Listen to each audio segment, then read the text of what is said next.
Bonjour à toutes et à tous. D'habitude, ce sont les films des programmations Découvrir le cinéma et Cinéculte que je vous présente chaque semaine, mais il arrive parfois que certains films à l'affiche me donnent envie de vous faire un petit éclairage en introduction. C'est le cas de Revoir Paris, le nouveau film d'Alice Vinocourt.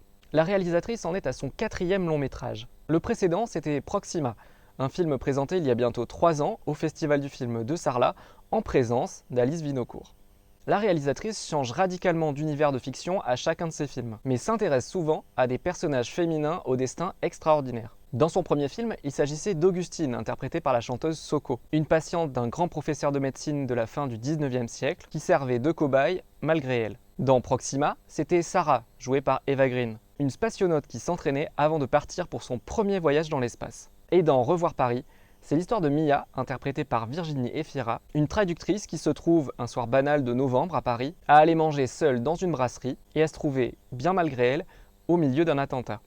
Le 13 novembre 2015 est une de ces dates dont on se souvient toutes et tous où nous étions. Vous étiez d'ailleurs peut-être ici même, au Festival de Sarlat, qui battait son plein. Moi, je me souviens d'être en train de m'endormir devant la fin du match France-Allemagne, avant d'être réveillé par les mots du commentateur Christian Jean-Pierre. Il y a des événements extrêmement graves qui se produisent à l'heure actuelle dans le centre de Paris. Et il y aura une édition spéciale. Dans Revoir Paris, Mia n'était pas devant la télé, elle était au cœur d'une des attaques coordonnées qui ont eu lieu ce vendredi soir de novembre à Paris. Ces temps, c'était le temps nécessaire pour qu'un film de fiction se penche sur les événements de cette soirée. Le premier est d'une longue série puisque suivront les prochaines semaines ou les prochains mois. Novembre de Cédric Jimenez, le réalisateur de Bac Nord, le 5 octobre prochain. Puis Vous n'aurez pas ma haine de Kylian Redoff, le 2 novembre. Et Un an, une nuit d'Isaki Lacuesta, un film franco-espagnol qui n'a pas encore de date de sortie.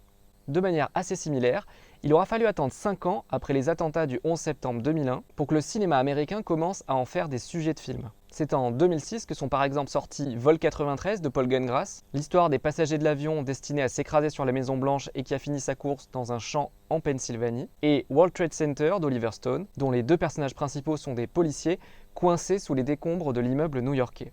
Les attentats du 13 novembre 2015 sont souvent réduits au seul Bataclan, lieu certes le plus emblématique de cette soirée par la durée de l'attaque et le nombre de victimes, un peu comme avait pu l'être le World Trade Center pour les attentats du 11 septembre. Pourtant, ce soir-là, ce sont 8 endroits qui ont été touchés. Le Bataclan donc, le parvis du Stade de France où se déroulait le fameux match France-Allemagne, mais aussi 6 terrasses de cafés et restaurants situés dans les 10e et 11e arrondissements de Paris. D'ailleurs, les films que je vous ai cités tout à l'heure n'adoptent pas du tout le même angle.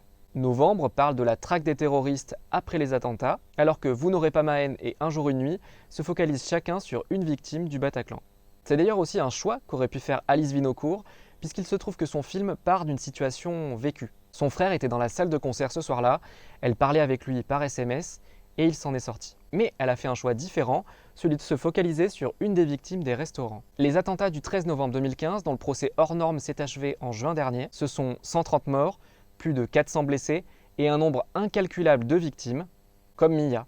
Revoir Paris permet donc de rentrer dans son intimité, notamment par le biais de légers travelling avant. Vous savez, c'est ce mouvement où la caméra s'avance vers le sujet filmé. Qu'est-ce qu'une bonne victime ? Qu'aurions-nous fait à leur place ? Ce sont toutes ces questions que pose Revoir Paris d'Alice Vinocourt, que je vous laisse regarder tout de suite. Si cette vidéo vous a intéressé, n'hésitez pas à aller en voir d'autres sur la page YouTube du Cinéma Rex de Sarlat. Il ne me reste qu'à vous souhaiter une très bonne séance et je vous dis à bientôt au cinéma.